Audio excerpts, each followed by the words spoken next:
많은 친구들이 그리고 이렇게 참 이번 돌아오는 날부터 돌아오는 이제 주간부터 참 시험 기간인데 그럼에도 불구하고 이렇게 예배 자리 가운데 찾아오고 이렇게 예배를 사모하는 우리 친구들이 너무나 감사해요. 우리 같이 계속해서 이제 말씀 앞에 서 나갔으면 좋겠습니다. 자, 오늘부터요, 신약 성경의 첫 책인 마태복음을 함께 살펴보려고 해요. 자, 성경에는요, 4개의 복음서가 존재해요. 이 4개의 복음서를 혹시 어떻게 부르는지 아는 친구들 한번 채팅창에 올려볼까요? 이 4개의 복음서를 어떻게 말할까요?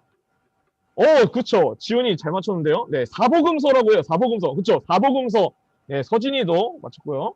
맞아요. 사복음서라고 말해요. 그죠?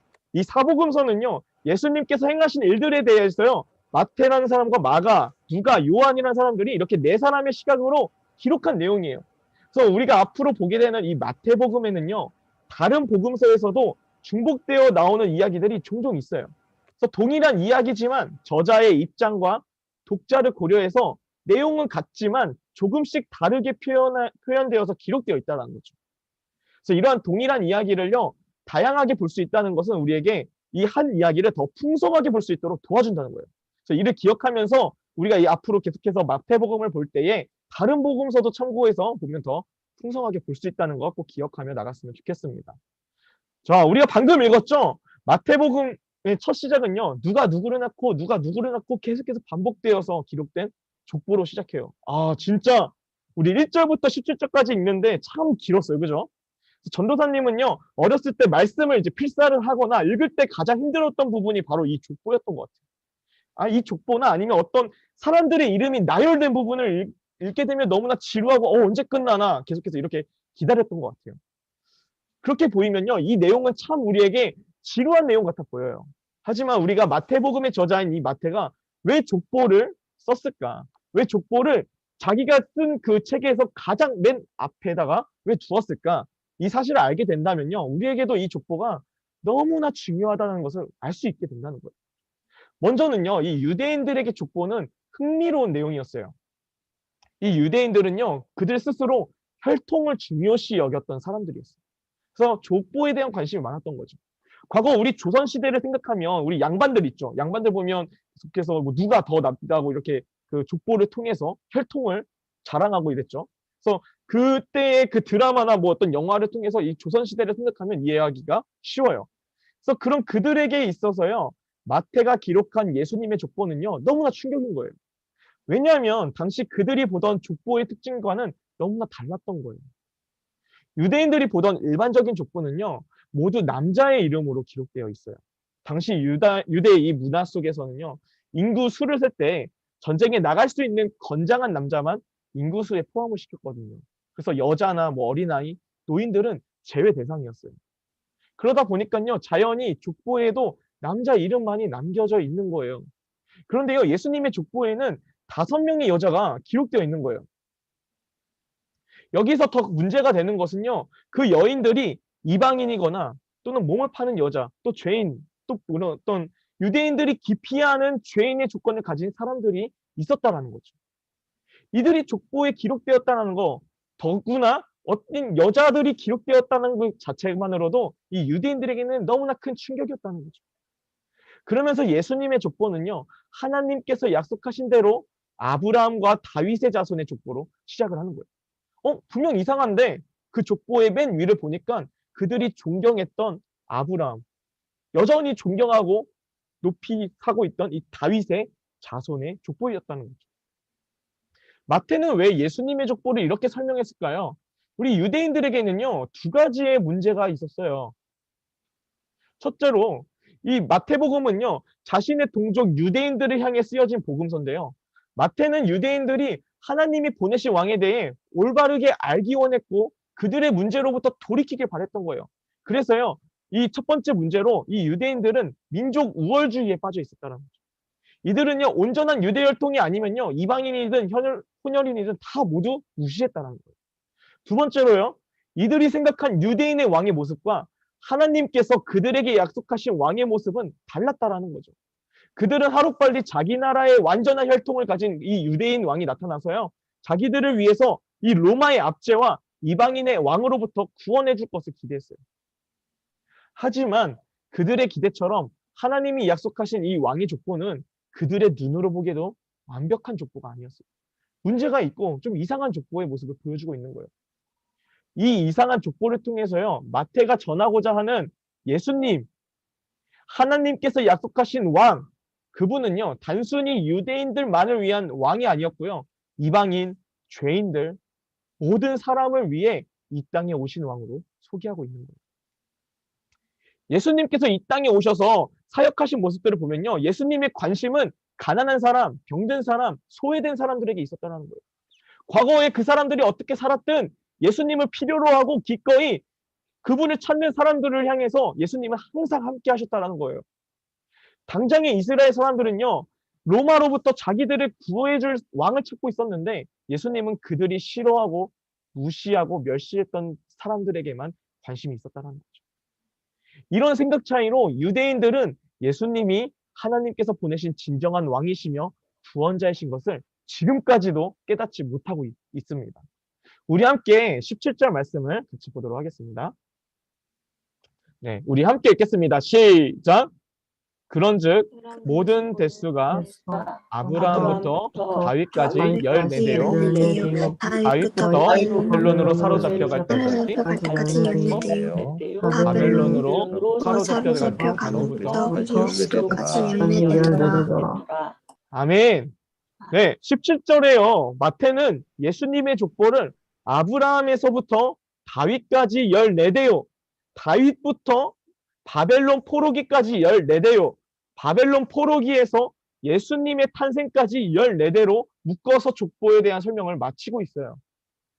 유대인들에게요, 이 7이라는 숫자는요, 완전한 숫자를 의미하거든요. 그런데 그 숫자의 2배인 14는요, 더욱 완전하다는 것을 강조하는 숫자예요. 전직이 세리였던 이 마태는요, 숫자 계산이 너무나 빨랐겠죠. 이 마태가 이렇게 나눈 것은요, 예수님께서 이 하나님이 약속하신 우리를 구원하실 완전한 왕이시라는 것을 이들에게 알리기 위함이었어요. 그리고 이 족보는 그들의 눈으로 보기에도 불완전하지만 하나님께서 만들어갔기 때문에 완전한 족보야 라고 강조하기 위해서 이렇게 나눴다라는 거예요. 처음 14대는요, 그들에게는 축복의 나라들이었어요. 항상 풍성했죠. 그러나 그 다음 14대는요, 풍요로우니까 그들이 이제 풍요롭고 만족한 생활들을 하다 보니까 또다시 죄악에 빠지기 시작을 합니다. 그들을 보호하시고 필요를 채워주시고 구원하신 하나님을 왕으로 여기지 않고 그들의 대표되는 인간왕을 요구하는 거예요. 그런데 우리가 여태 봐왔던 이스라엘 백성들은 어떻습니까? 하나님께서 경고하여도 돌이키지 않아요. 그들의 대표되는 왕도요, 죄 가운데 있었죠. 결국 하나님은 그들에게 징계를 내리셨어요. 나라를 잃게 하고요, 이방 나라의 포로로 잡혀가게 했어요. 결국 이스라엘에게는요, 좌절과 후회뿐이었어요. 하지만 포로 생활 이후 예수님의 탄생까지를 이 14대로 묶은 마태는요, 예수님께서 하나님이 약속하시고 유대인들이 그토록 기다린 진정한 왕이신 것을 알리고 있는 상황입니다. 그분은요, 그 어느 때의 왕과 비교할 수 없이 실수가 없으신 하나님이시면서 동시에 하나님의 약속대로 진정한 유대인의 왕으로 이 땅에 오시게 된다는 거죠. 마태복음은요, 예수님께서 제자들에게 마지막으로 명령하신 내용으로 이 글을 마치게 되는데요. 우리 함께 마태복음 28장 19절 20절을 보도록 하겠습니다. 네, 우리 함께 읽어볼까요? 시작! 그러므로 너희는 가서 모든 민족을 제자로 삼아 아버지와 아들과 성령의 이름으로 세례를 베풀고 내가 너희에게 공부한 모든 것을 가르치게 하라. 볼지어다 내가 세상 끝날까지 너희와 항상 함께 있으리라 하시니라. 아멘.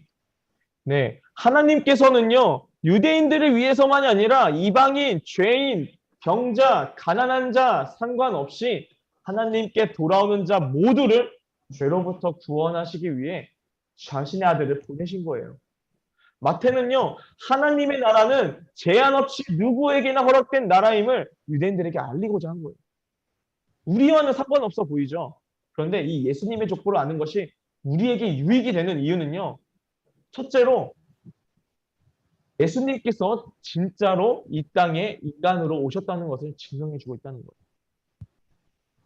예수님께서 성령으로 태어나시고 기적을 행하실 수 있었던 것은요. 그분은요. 완전하신 하나님이시기 때문이에요. 동시에 예수님께서 족보에 기록되어 있다는 것은요.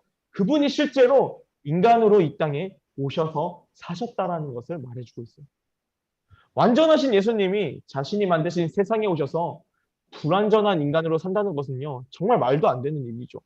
여러분 한번 생각해 볼게요. 마치 우리가 찰흙으로 상상 속의 나라를 만들었다고 생각을 해봐요.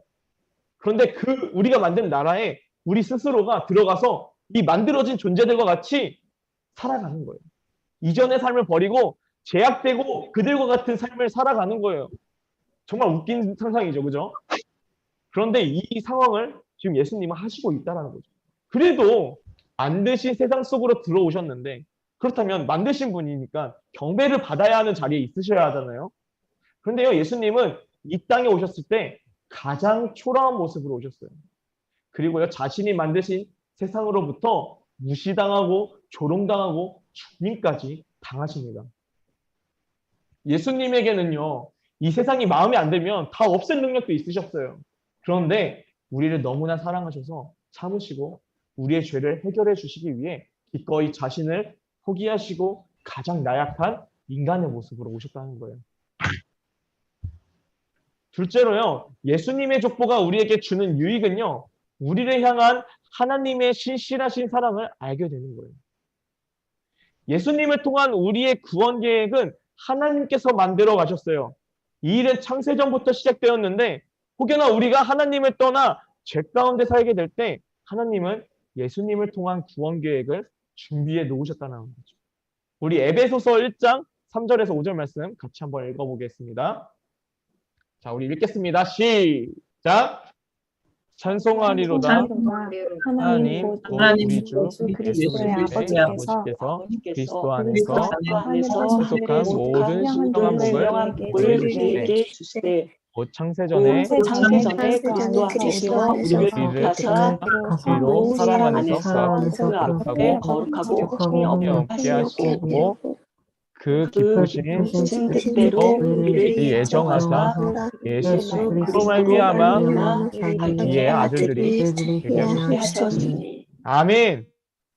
우리가 오늘 이 말씀에서 집중해야 될 것은요. 창세전에 예수 그리스도 안에서 우리를 택하셨다라는 거예요. 택하셔서 어떻게 말씀하셨냐면요. 예수 그리스도로 말미암아 자기의 자녀들, 이 아들들, 자녀, 딸들이 되게 하셨다라는 거죠. 예수님의 족보를 보면요. 처음부터 끝까지 자연의 순리대로 만들어진 게 아니라는 것을 우리가 알 수 있어요. 하나님께서 직접 만들어 가셨다는 것을 볼 수 있어요. 족보의 첫 시작을 보면요. 아브라함은 나이가 많았어요.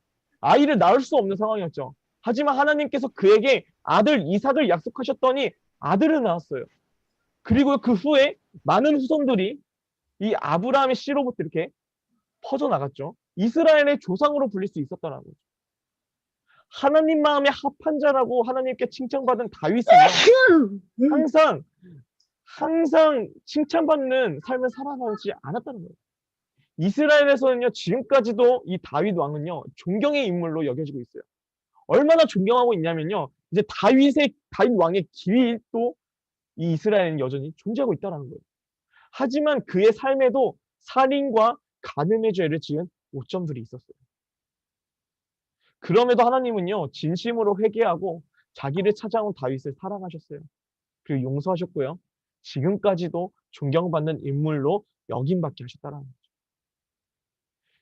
그 외에 많은 사람들 정말 실수투성이었어요. 이 실수투성이인 사람의 불완전함 때문에 족보가 끊어질 상황들은요. 계속 있었어요. 그때마다 하나님은 예수님의 족보를 만들어 가셨다는 거예요.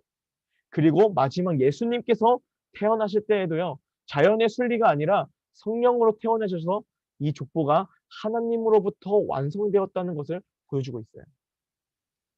예수님께서 이 땅에 오신 이유는요. 우리가 그분께 잘해서도 아니고요. 특별해서도 아니고요. 착하게 살아서도 아니고요. 우리가 못나고 부족하고 죄인이지만 우리를 선택하시고 사랑하셔서 우리를 죄로부터 구원하시기 위해 오셨다라는 거예요. 우리 방금 에베소서에서 읽었던 말씀처럼요.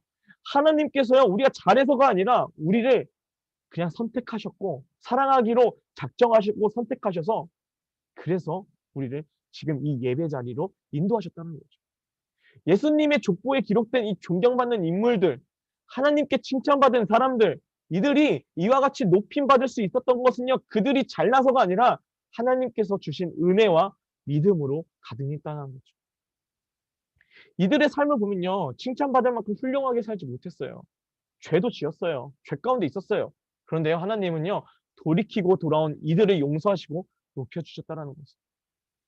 죄인, 이 이방인인 여인들이 완전한 족보에 기록될 수 있었던 것은요, 하나님께서요, 그들을 선택하셨기 때문에, 사랑하시기로 선택하셨기 때문에 가능했던 거예요.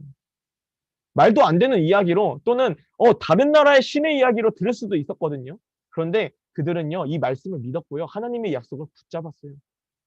그래서 이 말씀을 붙잡고 믿음으로 약속을 붙잡았던 이들의 믿음을 하나님은 기뻐 받으시고 예수님의 족보에 기록되어서 영원히 이름을 남기게끔 하셨다는 거죠. 죄 가운데 있던 우리는요, 매번 하나님의 말씀에 불순종했지만 하나님은 그런 우리를 기다리시고 또한 참으시면서 우리를 구원하겠다는 약속을 신실하게 이뤄가셨다는 것을 오늘 이 족보를 통해서 우리는 알아갈 수 있다는 거예요. 신실하게 약속을 이루신 하나님은요, 우리를 위해 예수님을 보내주셨어요. 그리고 지금도 그 예수님을 우리의 구주로 믿는 자들에게는 하나님의 자녀가 되게 하시고 구원을 선물로 주신다고 하셨어요. 우리 함께 요한복음 1장 12절 말씀을 보도록 하겠습니다. 우리 함께 읽겠습니다. 시작! 영접하는 자, 곧 그 이름을 믿는 자들에게는 하나님의 자녀가 되는 것을 주셨으니. 아멘. 아멘. 영접하는 자, 곧 그 이름을 믿는 자들에게는 하나님의 자녀가 되는 권세를 주겠다 하신 이 말씀. 오늘 말씀의 족보는요, 혈통만을 말하는 족보가 아니에요. 일반적인 족보가 아니에요. 단순히 역사만을 말하는 게 아니라 우리를 구원하시려고 창세전부터 계획하신 하나님의 사랑을 볼 수 있는 구원의 역사이자 복음의 역사인 거예요. 그 복음은요, 유대인들, 이 이스라엘 사람들만을 위한 것이 아니라 믿는 우리들뿐만이 아니라 모든 사람에게 주어진 복음이라는 거죠. 예수님의 족보를 통해 우리가 기억할 것은요, 우리가 믿음을 가질 수 있었던 것도 하나님이 우리를 사랑하셔서 선택하셨기 때문이에요. 우리의 원래 모습은요, 죄로 인해 절망만이 기다리고 있는 지옥에 갈 수밖에 없는 우리의 모습이었어요. 그럼 우리가 구원을 받을 수 있었던 것도요, 하나님께서 우리를 그냥 선택하셨던, 너무나 사랑하셔서 선택하셨기 때문이라는 거죠. 우리에게 믿음이 주어지고요, 구원을 받았다는 거요, 결코 가볍고 쉬운 게 아니에요. 전도사님이 요즘 복음을 전할 때마다 항상 듣는 말이 있어요. 아, 내가 믿고 싶어도 믿어지지 않는다고 이렇게 말하는 친구가 있었어요. 복음을 들어도요, 깨닫는 사람이 있는 반면에요, 깨닫지 못하는 사람도 있어요. 매주 복음을 들을 수 있는 이 예배 자리에 우리가 이 예배 자리에 있을 수 있는 건요, 우리의 힘으로, 우리의 의지만으로 하는 게 아니에요. 하나님께서 우리를 선택하셨고 사랑하셔서 선택하셨기 때문에 우리에게 예배를 드려야 하는 마음을 주신 거예요. 그렇기 때문에 가능했던 거예요. 오늘도요, 우리는요, 예배 자리에서 말씀 앞에 서는 시간을 가지고 있어요. 이 예배 자리에서 예수님을 사모하는 마음으로, 간절한 마음으로 예배를 드리는 친구들에게는요, 완전한 인간이시면서 완전하신 하나님이신 이 예수님을 만나게 될 거라는 거예요. 우리 뭔가 예수님을 본 적도 없으니까, 예수님 만난 적 없으니까 뭔가 멀어만 보이잖아요. 근데 그 멀어만 보이시는 그 하나님께서, 그 예수님께서 직접 인간으로 오셨기 때문에 인간의 마음도 너무나 잘 아셔요. 인간의 어려움도 너무나 잘 아셔요. 연약함도 너무나 잘 아셔요. 이와 동시에 이 예수님께서는 완전하신 하나님이시기 때문에 우리가 그 예수님을 간절히 찾는다면요, 그 예수님은 우리와 함께 하셔서 우리를 도와주신다는 거예요. 우리와 영원히 함께 하셔서 우리를 위로하시고 새 힘을 주시고 지혜를 주시고 우리가 어떤 어려움 가운데서 이길 수 있는 힘을 주신다는 거예요. 그렇기 때문에 이 예수님께서 우리의 소망이 되시는 거예요. 소망으로 오신 예수님이 여러분들의 소망이 되기를 축복합니다. 예배 자리에 있을 수 있다는 건 우리가 먼저 하나님의 사랑을 받고 있다는 사실이에요. 그 하나님은요, 족보를 통해서 지금 우리에게 신실하게 약속을, 이 족보를 통해 신실하게 약속을 이루시는 것처럼요, 하나님을 찾는 모든 사람에게 신실하게 약속을 이루시고 함께 하신 분이 바로 우리 하나님이시란 거예요. 우리 예수님이시란 거예요. 그래서요, 예수님이 우리의 소망이신 거예요. 하나님을 간절히 찾는 자들에게는 신실하게 함께 하시고 지금도 우리의 죄를 용서하시고 구원해 주시기 때문이죠. 그 소망의 주인공이 우리 청소년 일부 친구들이 되기를 소망합니다. 우리 마지막으로요, 함께 마태복음 7장 7절 말씀을 보겠습니다. 네, 우리 함께 한 목소리로 읽겠습니다. 시작! 구하라 그리하면 너에게 주실 것이요 찾으라 그리하면 찾아낼 것이요 문을 두드리라 그리하면 너에게 열릴 것이니. 네, 아멘. 네, 우리 한 번 더 읽어보겠습니다. 한 번 더 한 목소리로 읽겠습니다. 시작! 구하라 그리하면 너에게 주실 것이요 그리하면 너희에게 주실 것이요 찾으라 그리하면 찾아낼 것이요 찾아낼 것이요 그리하면 너희에게 열릴 것이니. 아멘. 네, 오늘 말씀을 기억하면서 우리가 함께 잠깐 찬양하고 기도하며 나갔으면 좋겠습니다. 오늘 족보가 왜 우리랑 무슨 상관이 있나 아마 이런 생각들이 참 많이 들었을 거예요. 그 가운데 오늘 말씀을 기억하면서 족보를 이루셨던 우리를 구원하시기 위해 창세 전부터 계획하신 그 하나님의 사랑을 간절히 기억하면서 우리가 주님을 간절히 찾고 우리가 그만큼 사랑을 받고 있는 존재라는 것을 기억하면서 우리 주님 앞에 찬양하며 나갔으면 좋겠습니다.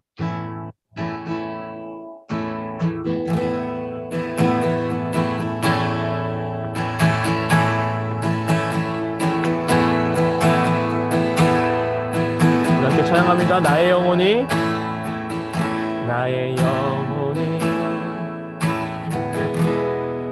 잠잠히 하나님만 바라보며 나의 구원이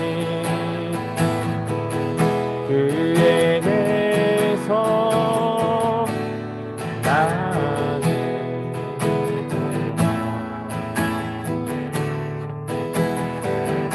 나의 영혼아 잠잠히 하나님만 바라라 나의 소망이 저에게서 나는도다 오직 주만이 나의 반석 나의 구원이시니 오직 주만이 나의 산성 내가 요동치 아니하니 우리 한 번 더 고백합니다. 나의 영혼이 간절히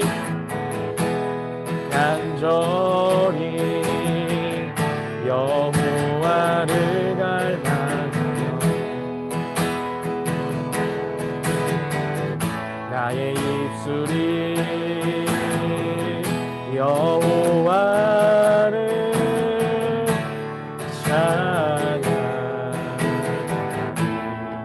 찬양하니 나의 영혼이 즐거이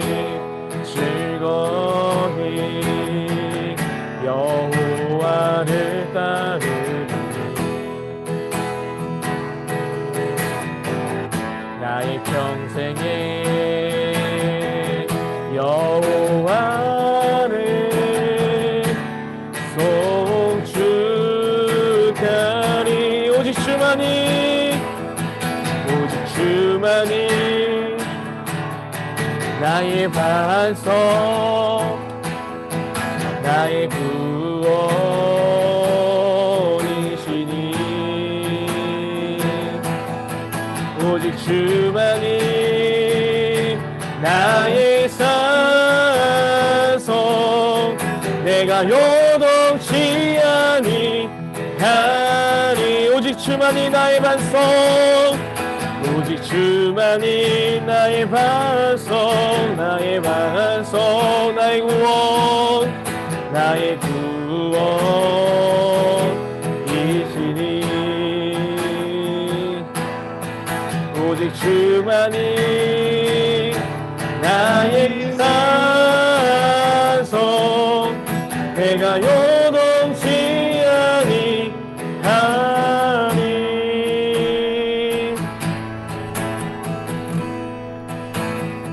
네, 이 시간 우리 함께 기도하며 나갈 때에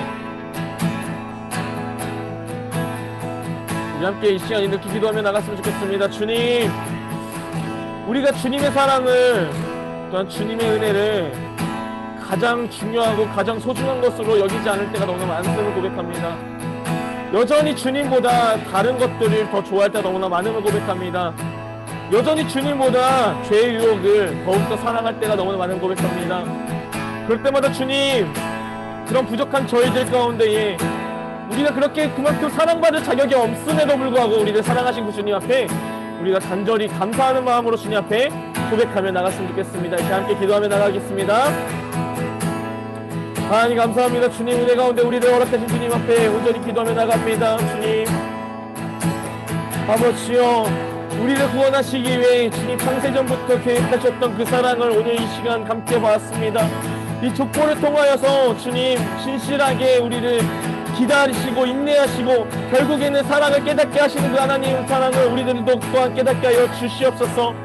우리 가운데 주님 인도하여 주셔서 주님 사랑을 깊이 깨닫게 하시고 아버지 마음을 더욱더 깊이 알아갈 수 있게 하여 주시고 여전히 우리를 주님 자녀 삼기 위해서 기다리고 계신 그 주님의 사랑을 아버지 간절히 소망하며 간절히 사모하며 살아갈 수 있는 우리가 되게 하여 주옵소서.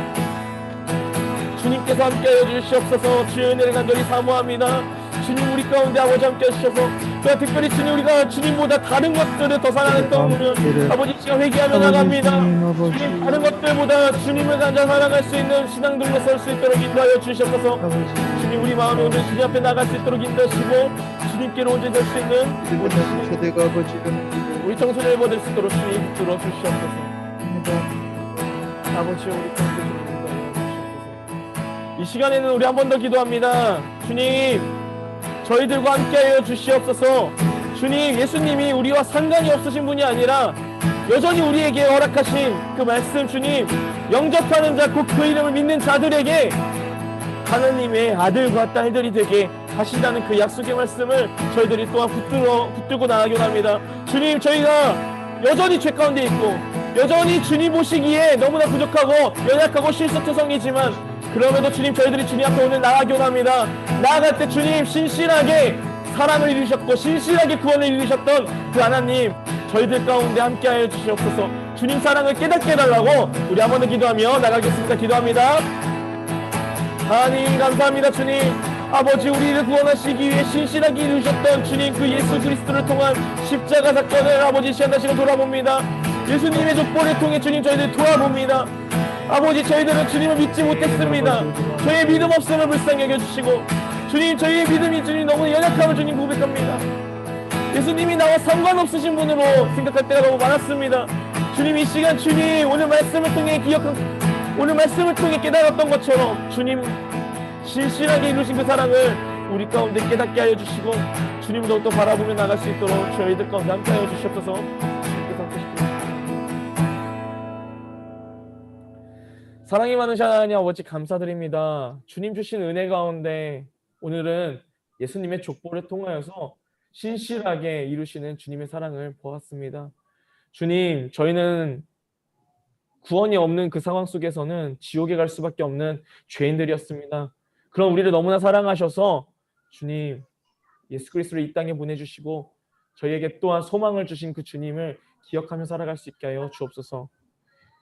우리의 삶 가운데 예수님이 우리와 어떤 상관이 있는지 관심조차도 없었고 어떤 주님을 찾지도 않았던 저희의 연약함을 불쌍히 여겨주시고 주님 저희에게 믿음을 주시고 신실하게 이루신 그 사랑을 깨닫게 하시고 그래서 주님을 믿음으로 하나님의 아들, 딸들로서 저희들이 살아갈 수 있도록 인도하여 주시옵소서.